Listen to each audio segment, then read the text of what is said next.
It has been, Colonel Jack, quite a morning, to say the least, for the military. Have you ever seen a meeting like this before? I've never seen an assemblage of high-ranking officers all in one spot ever, and I think it's never taken place before. Certainly not when I was serving, starting in 1965, not during the Korean War, not even during the Second World War, where leaders were taken from all over the world, from where they're supervising the defense of the Republic in the far corners of the world, put them all in one spot, for what even Trump advertised as being just a pep talk.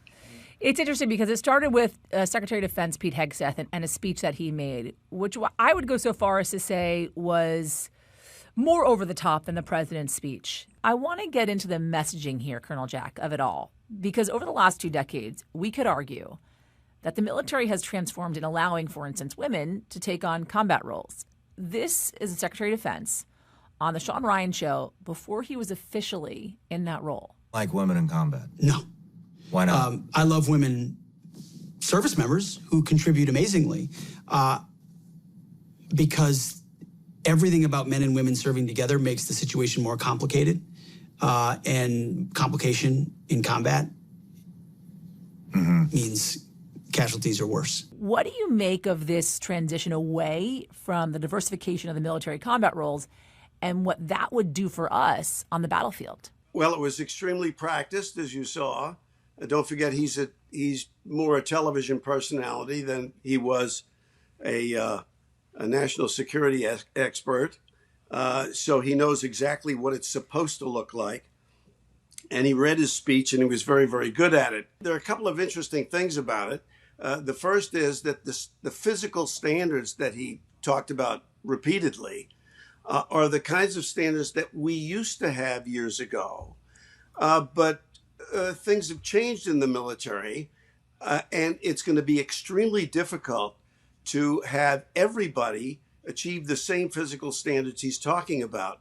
And so I think you can expect practically that what he touted as being service-wide is not going to be service-wide. I mean, listen, I don't mean to kind of pat my own back, but I actually did a piece for NBC News a couple months ago in which I had to see if I could actually qualify for the Army.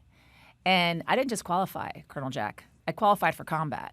So isn't there a distinction between the qualifications for being, for instance, a cook, right, that gets deployed versus someone who is qualifying for combat? What he's proposing is that there not be. If you roll the tape forward and say, look, here's what we're going to do. We're going to have difficult standards for everybody. Right.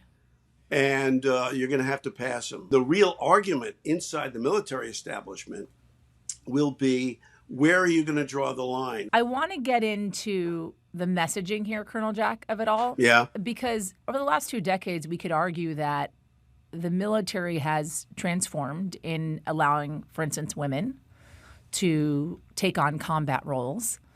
This is a Secretary of Defense who has said in a podcast and alluded to in this speech as well that the military should not have women in combat roles and that men in those positions are more capable. What do you make of this transition away from the diversification of the military combat roles and what that would do for us on the battlefield? Well, you're talking to somebody who believes in universal service.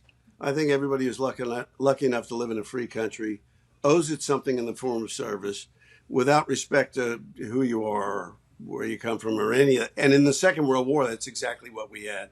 We had something like 19 or 20 million people in uniform that made up the greatest generation and saved the world. If people are held to a standard and they can meet them, as far as I'm concerned, that's all that matters. It's unlikely that they're going to be able to undo what they've done in the areas you're talking about over a very short period of time. I think this is one of the little knobbly points that it's going to be difficult for the Defense Department to get over. They've already got women in combat roles. some of whom can outperform men. They can certainly outperform me. I'm 100,000 years old. I think the view of the Defense Department is that this is some problem at the margins. It's something we'll figure out on the ground later on. It's the period between these are the standards and this is the execution that becomes the difficult part. I got one last question for you, Colonel Jack, because as we talk about Secretary Hegseth saying that he wants to do away with diversity, equity, and inclusion, what advantage do we have as an armed services in having a diverse set of folks that are serving? Two things. First is you wind up with a greater pool of people to defend the Republic. And second, you wind up having a larger number of people who've actually made a commitment to defend the Republic. I mean, one is operational. The second one is sort of psychological. Think about if we had universal service instead of outsourcing the defense of the Republic to a very small number of young men and women who are willing to do it, right? Mm-hmm. Everybody you meet has had the same experience as you. You've all been part of something larger than yourself. I'm always reminded of the observation of Benjamin Franklin, who before the Revolutionary War wrote, "We either hang together or we will surely hang separately." We need to hang together, and divisiveness is not going to get us there. Colonel Jack Jacobs, you are not a million years old. I'm sure you could still fight alongside the best of them out there. We appreciate you, sir. Thank you. Thank you. We thank you for watching. And remember, stay updated on breaking news and top stories on the NBC News app or watch live on our YouTube channel.